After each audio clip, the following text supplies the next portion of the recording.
There is this idea that I want to share with all of you that things, objects in general, have definite names as per your mother language or native tongue. But when you think deeply, that particular object, anything, suppose this is cigarette, right?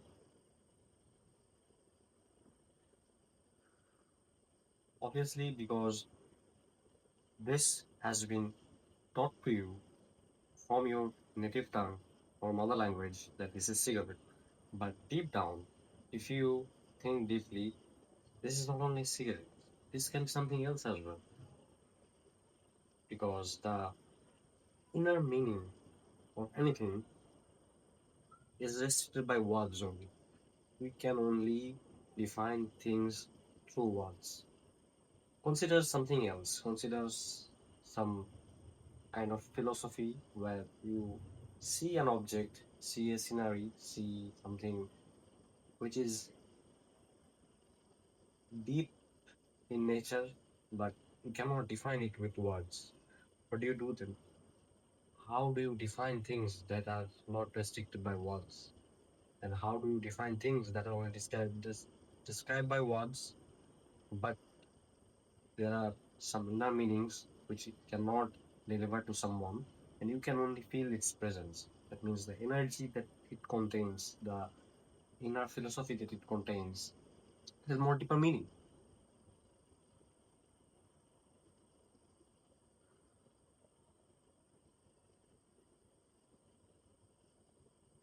I don't know how to describe this, but sometimes I do feel overwhelmed by the fact that only things can be defined through words, and only words are the means to deliver it to someone else.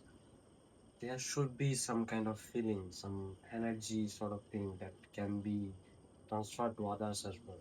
Because the things that I'm feeling right now about a certain thing, I cannot deliver it except words. There are obviously some other means, like when you try to deliver things through arts, through videography, sometimes through lightings and cinematography, by silent storytelling, or things like that, things in general. But the deeper meaning lies within that object, that an object is composed of atoms and molecules, and the energy it contains, the core value it has to be defined through words. It sounds ridiculous because I am defining that particular philosophy of mine through words only. And this is kind of a thinking that always intrigues me, in thinking that are we only limited in our thoughts of something in words only? It kind of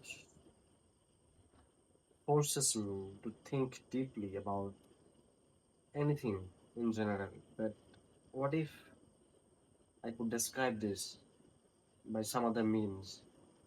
If I only describe these two words and the word loses its meaning in the process eventually, then how could I even describe if I didn't have any voice, if I didn't have any words, or if I haven't learned the mother tongue or native language? One thing that I learned, and I quote that every little thing that has a name loses its meaning when you repeat itself. Like hen, hen, hen, hen, hen, hen. It loses meaning if you repeat this out over and over for a certain time being. So, what does it actually defines? These words are nothing. The only means of transferring your thoughts should be thoughts only. There should be some particular aspects where you convey your thoughts through telepathy, through transfer of energy. These kind of things should have been existent in us, in between us. or among the human beings at least, which I find very interesting to think about. But not all of us think like this, or this thinking perspective is kind of different, kind of unique, which I find very interesting because this is a thing we should think. We should think and think more. Eventually, I hope we find out the inner